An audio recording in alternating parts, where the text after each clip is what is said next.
Whoa! I've an idea coming at ya. Don't let the youthful looks fool you. I'm a regular titan of tinkering and maestro of all things mechanical. Tantalizing technology and gallons of gadgets are my domain. Luckily, the good old US of A is brimming with cool engineering, so we'll have plenty to talk about. West of here lies a forest of Maine's interior, thick with both perennial softwood and deciduous hardwood trees. Deciduous trees put the fall in the fall season. They've adapted to drop their leaves each year before freezing winter weather sets in. This prevents the trees from suffering frost damage or collapsing under the weight of heavy snowfall. When spring finally arrives, the deciduous trees grow a whole new set of leaves, starting the cycle anew.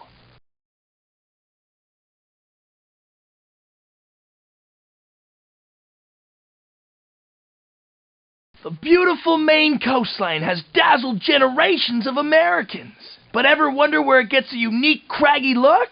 Two answers: ice and ocean. The coastline here was once a glacier-covered series of mountains and valleys, which became partially submerged when the last ice age ended and the melting glaciers raised the sea level. The powerful wave action of the ocean then took over, steadily wearing away at the new coast and giving it the rugged look you see today. Off in the distance, you can just make out the skyline of Portland, Maine's largest city. Portland specializes in the production of pulp and paper. In fact, a surprisingly large proportion of paper made in the U.S. comes out of this single city. Next time you find yourself jotting a note, you may be writing on a thin slice of Maine. The pudgy tugs over there are lobster boats, dedicated to the pursuit and capture of the enormous and delicious Maine lobster. Fishermen catch these giant red crustaceans using a clever trap called a lobster pot. It's a box-like device placed on the ocean floor, which uses a tunnel of netting or a one-way trapdoor to entice the lobsters inside and then keep them there. The lobster pot doesn't actually harm the lobster, but the dinner pot isn't quite so kind.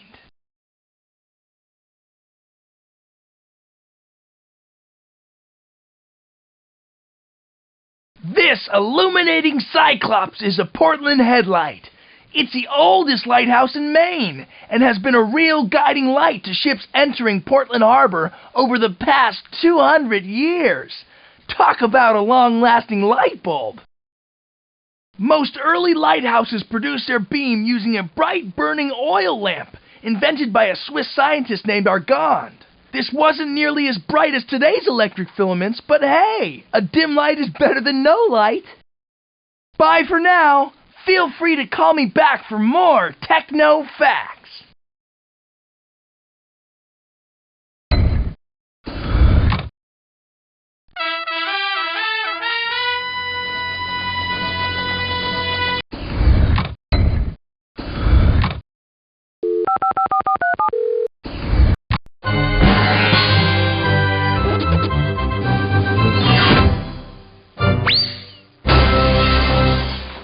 Pleased to meet you. Herman Nootix, Ph.D. here, tenured professor of history, philosophy, and comparative religions at Acme Academy. Usually, I teach the other good guides, but now and then, I like to do some field work myself. Speaking of which, let's have a look around.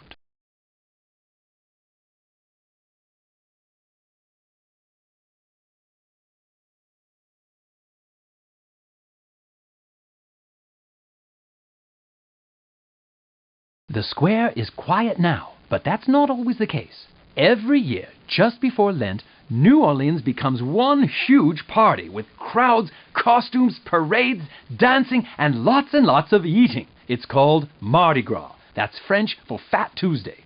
Since Lent is the season for fasting, the idea was to have your last bit of fun before 6 weeks of sacrifice. Ask anyone. People here know how to have fun.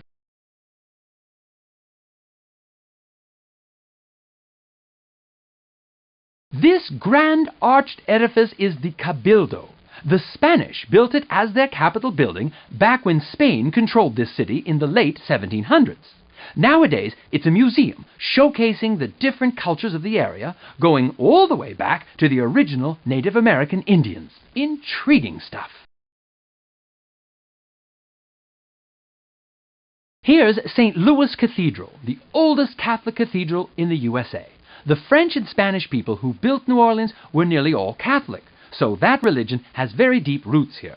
In fact, Louisiana is the only U.S. state that's divided into parishes, which means church districts rather than counties. We're in Orleans Parish right now, in case anyone asks you.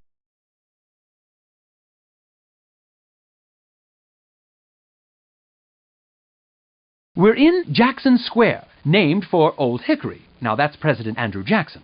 He first became famous here when he won the Battle of New Orleans in the War of 1812. His army was made up of white troops, 2 battalions of free black men, and even 100 members of the Choctaw Indian tribe.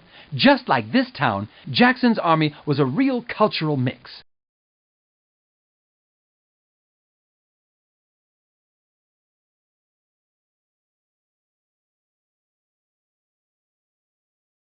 Here are the Pontalba Apartments, a fine example of this town's unique architectural style. You'll find multi-story, decorative wrought iron balconies like this all over New Orleans. They're quite practical.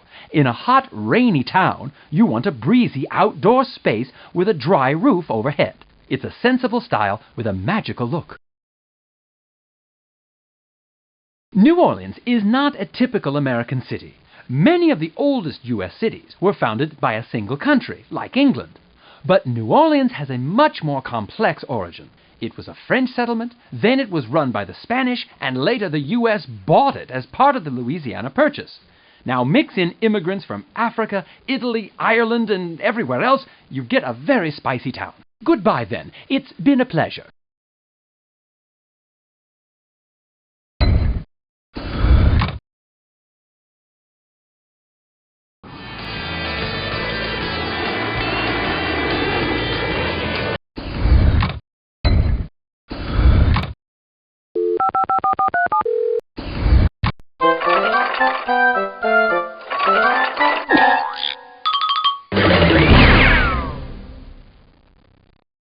Here we are on my old stomping grounds, Harvard University in Cambridge, Massachusetts. Time to perambulate.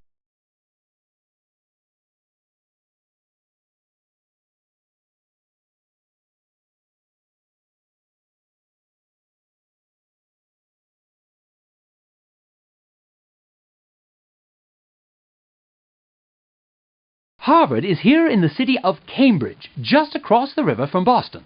Cambridge is also home to MIT, the Massachusetts Institute of Technology.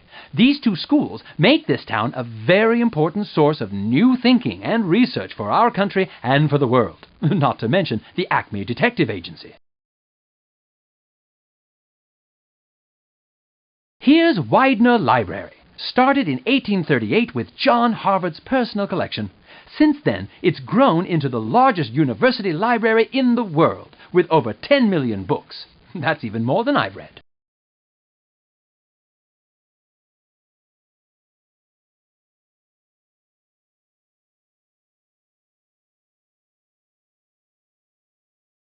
Who else has walked here on Harvard campus besides you and I? Well, let's see. T.S. Eliot, Ralph Waldo Emerson, John F. Kennedy, and Franklin D. Roosevelt, among others. They all went to school here at Harvard, as did yours truly.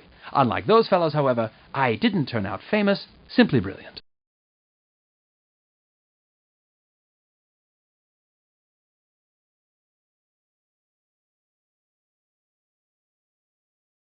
The Puritans founded the country's first college here in 1636, just 16 years after they arrived in the New World.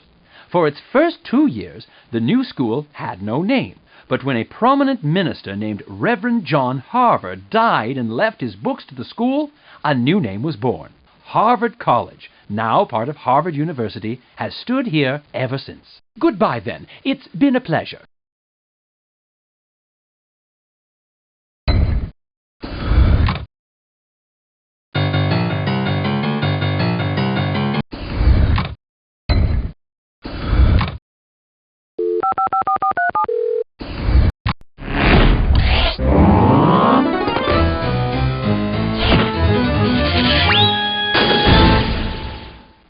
New Hampshire's divine beauty is quite in evidence here.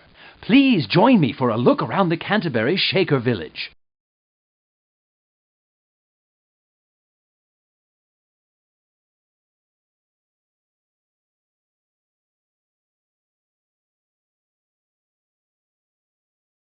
To the Shakers, equality between men and women was important. And this was back at a time when women weren't even allowed to vote in America. Here in the dwelling house, men lived on one side and women on the other, in nearly identical sets of rooms. They stayed separate, but they always shared in work, worship, and control of the community.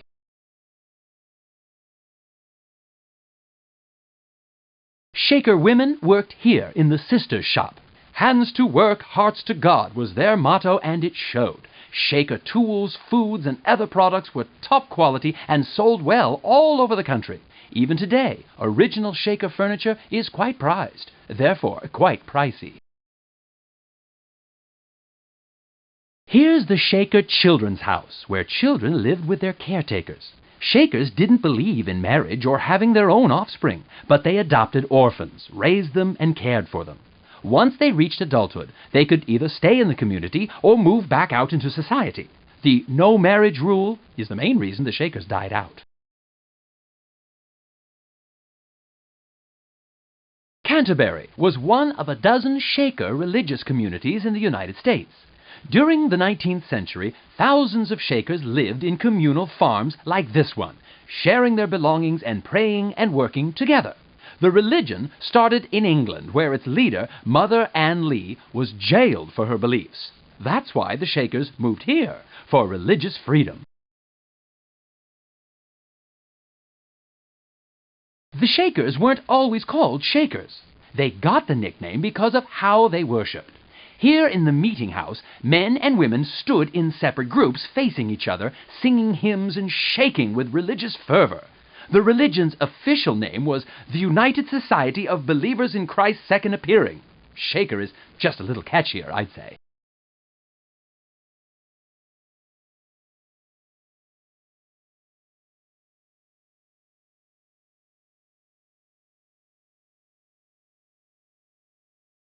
Like the Amish, the Shakers intentionally stayed apart from society. But while the Amish rejected technology, the Shakers liked it. In fact, they invented a lot of it. The circular saw, the flat broom, the cut nail, the clothespin, and the metal-tipped pen were all Shaker inventions.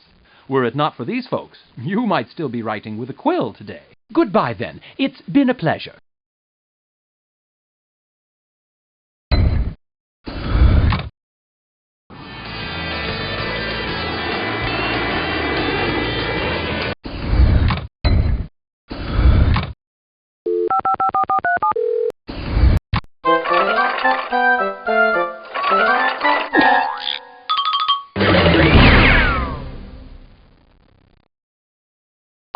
Chapel Hill, the intellectual center of North Carolina. Time for a tour.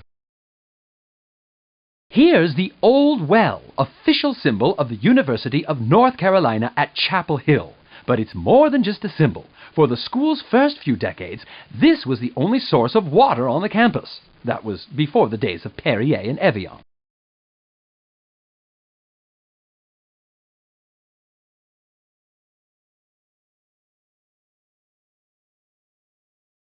Not far from here is another sort of learning center, the Moorhead Planetarium. Scientists and astronauts go to Moorhead to learn their way around outer space. When you're going to travel that far, it pays to learn about your destination in advance. The Davy Poplar. Now, legend has it that founder William Davy rested under this very tree back in 1793 when he was picking the site for Chapel Hill University. Aside from starting the nation's first state-supported university, Davy was also one of the drafters of the U.S. Constitution. Busy man. No wonder he needed to rest.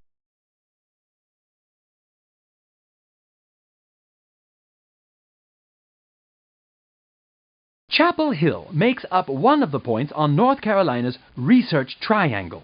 The other 2 points are claimed by Duke University and North Carolina State University. Inside this triangle, lots of research on lots of different subjects is carried out. The whole area is crawling with PhDs. It seems like you can't toss a Bunsen burner without hitting one. Goodbye, then. It's been a pleasure.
Greetings. This is North Dakota's Bonanzaville Historical Center. Let's warm ourselves up with a brisk walk. This little prairie house is made of sod, blocks of thick dead grass cut from the prairie. Settlers learned to build sod homes from the Dakota Sioux, or allied tribes, who lived here for thousands of years before the Europeans showed up.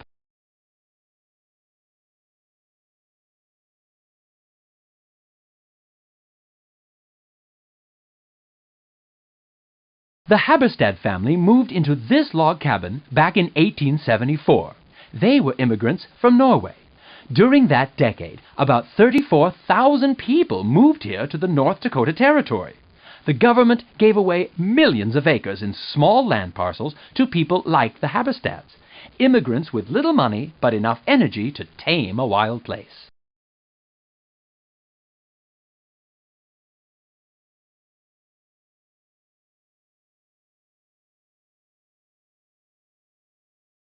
Here in Bonanzaville, nearly all the buildings are old, but the town itself is new. The founders took historic buildings from all around North Dakota and moved them here, reconstructing a typical pioneer village. Of course, real pioneer villages didn't have tour buses parked just outside of town.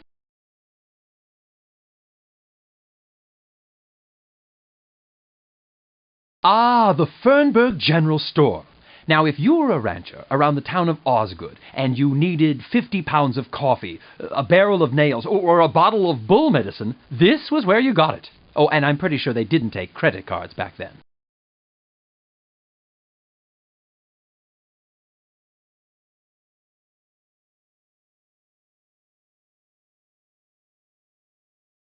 This house came from Fargo, North Dakota, just up the road. It was the town's first permanent building. It may not look like much, but this little place was home to a pioneer family and the local jail and a hotel. I think room service was pretty slow back then. Goodbye, then. It's been a pleasure.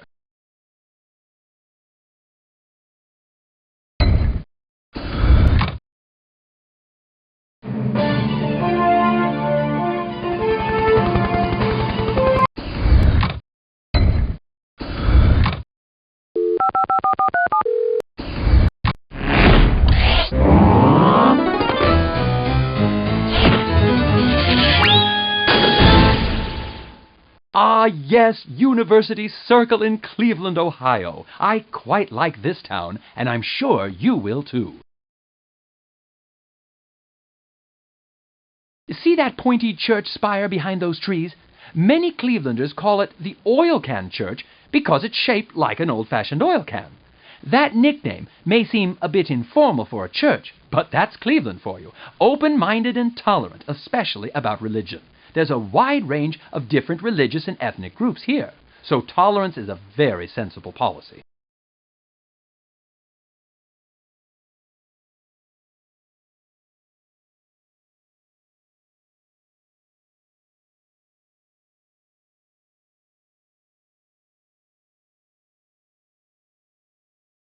Ah, the Cleveland Museum of Art.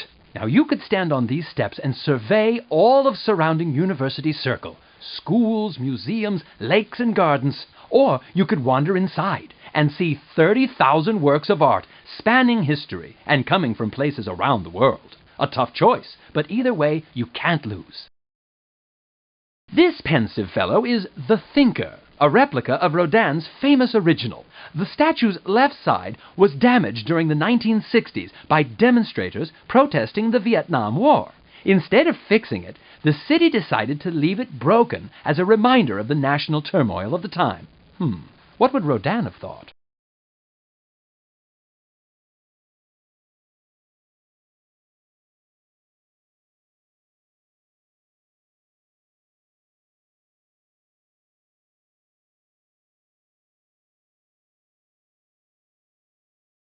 Cleveland's loudest landmark is the Rock and Roll Hall of Fame, a new museum dedicated to the history of rock music. No one is exactly sure where the name rock and roll came from, but it was first popularized by a Cleveland disc jockey named Alan Freed back in the early 1950s. The music is still quite popular, or so I'm told. Goodbye then. It's been a pleasure.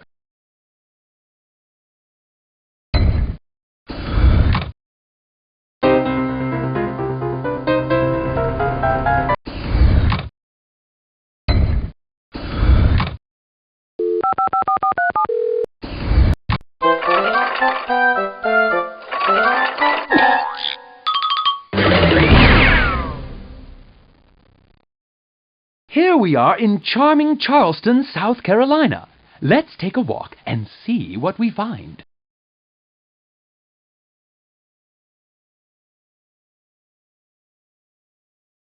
South Carolina's first English settlers landed here in Charleston, or Charlestown Landing as it was called back in 1670. In its first 100 years, this place grew from a poor little village to a rich, ritzy city. If you made a fortune from a plantation, you spent it on a big mansion in Charleston. The town is still rather elegant today, wouldn't you say? Out there in the distance lies Patriot's Point, a floating naval museum. There you can tour 4 huge docked vessels, a submarine, an aircraft carrier, a destroyer, and a nuclear-powered merchant ship. Most of these boats were designed for use in warfare, and they cost many millions to build. That's the price America pays to defend its freedom. I'd take you on an onboard tour myself, but I get woozy just standing on the dock.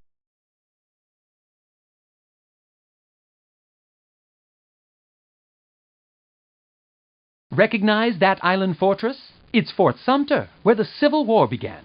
When South Carolina left the Union, they demanded that federal troops give up the fort. When the Union soldiers refused to leave, the war's first shots were fired. The South took Sumter, and the North spent 2 solid years trying to get it back, firing 7 million pounds of ammunition in the process. You can't tell it from here, but the place is quite dented up.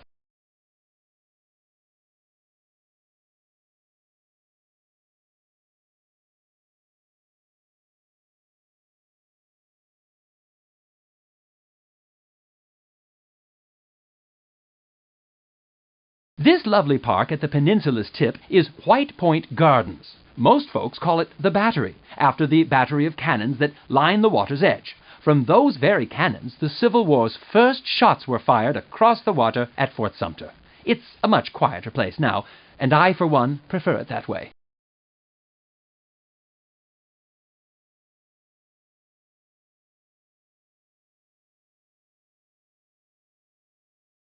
Colonel Charles Alston, a wealthy rice planter, once lived in this grand antebellum mansion. In case your Latin is rusty, antebellum means before the war, meaning this mansion was built before the Civil War.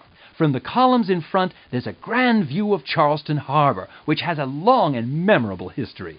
In those very waters, Blackbeard the pirate once dropped anchor. Goodbye, then. It's been a pleasure.